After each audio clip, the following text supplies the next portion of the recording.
If you've been paying attention to Microsoft, you'll know the company recently made waves with the Surface Laptop, a new notebook with the style to appeal to college students, a lockdown build of Windows to appeal to their universities, and a spec sheet that shouldn't impress either of them. Meanwhile, I just wrapped up 2 weeks with a super lightweight notebook that outdoes the Surface Laptop at almost every turn for around $100 less.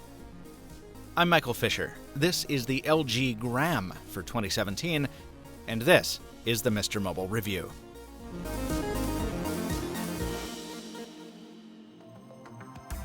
Okay, so there are a lot of different versions of the LG Gram, and the one I got in for review sits at the lower end of the spectrum. It's model 13Z970, with a 13.3-inch IPS display that's not a touchscreen, and also isn't all that bright. But there's a daylight mode to compensate for that. Other corners have been cut too.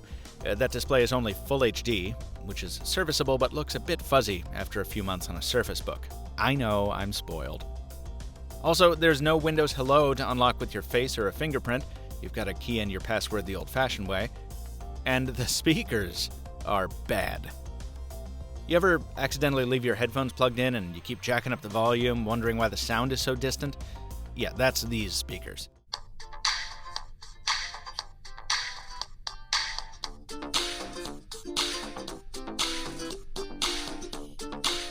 But compromises like this are unavoidable when the computer you end up with is as light as this one.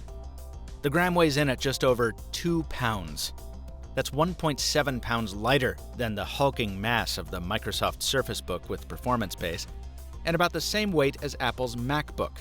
Light enough that I sometimes had to check my backpack to make sure I didn't forget it at home. The casing is magnesium alloy in an easy-to-smudge white finish, and while it's thin, there's a panoply of ports here. HDMI, 3.5mm with DTX Headphone X processing, and 3 USB 3.0 connections, 2 Type-A and 1 Type-C. There's also a microSD card slot, handy if you want to quickly transfer footage from a phone or a GoPro. And one of those nice little details I like, a hard drive activity light. Takes me right back to the glory days of my first PC. The LG Gram runs Windows 10 Home Edition, which the combination of a Kaby Lake i5 and 8 gigs of RAM runs pretty well. Now, I'm a pretty Google-heavy dude, so I tend to do most of my work in Chrome instead of Microsoft's Edge browser, and I'm the type of guy who keeps a lot of tabs open at once. That makes the fans spool up a bit more often than they might if I used it more judiciously, but they're fairly quiet, and despite all that inefficient use, this thing gets outrageously good battery life. On its first charge, I took it on an epic working marathon that saw me scripting in Google Docs, sending hundreds of emails and Slack messages, and doing a lot of Chrome surfing.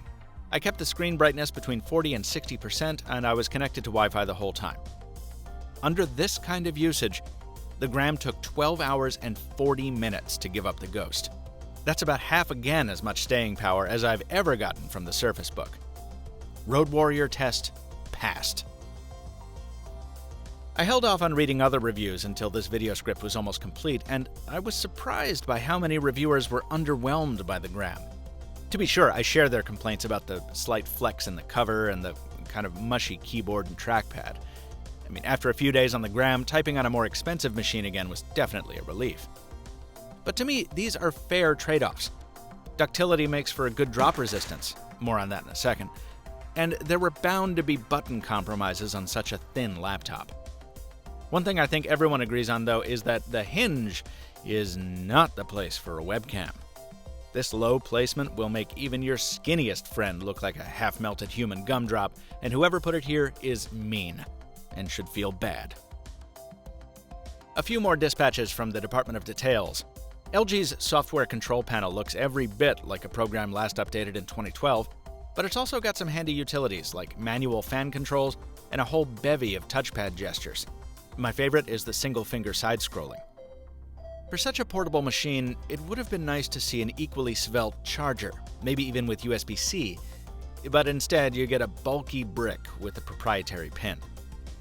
Back on the upside, it's cool that even an ultra-lightweight like this lets you open it one-handed.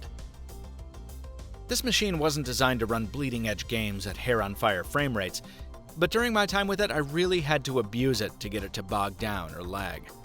LG also stresses that it's super durable, and to test that claim, I threw it off every desk I have in the studio. And yep, it's still chugging.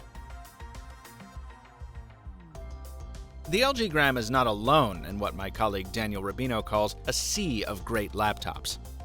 In fact, it seems a direct response to the Dell XPS 13, which sports nearly identical battery life. But the Dell is a pound heavier and $100 pricier than the Gram, at least if we're going on sticker price. If I were in the market for a Windows-powered ultra-portable, I'm not sure the LG Gram's plain looks would catch my attention on the store shelf, which is why LG should offer bonuses to salespeople who can make shoppers pick this thing up. Because once you hold it in your hand, you see just how light a 2-pound laptop really is. Well, it's something. When you tally that up with surprising durability and outstanding battery life, you've got a machine that seems custom-built for the mobile lifestyle. A machine that's also a fair bit cheaper than the Surface laptop that's about to suck all the air out of the room. You've seen a lot of the Surface Book with performance base in this video, and if you missed my review, it's a two-parter, it's a big one. Go back and check it out, and please subscribe to Mr. Mobile on YouTube so you don't miss more mobile tech video every week. Until next time, folks, thanks for watching, and stay mobile, my friends.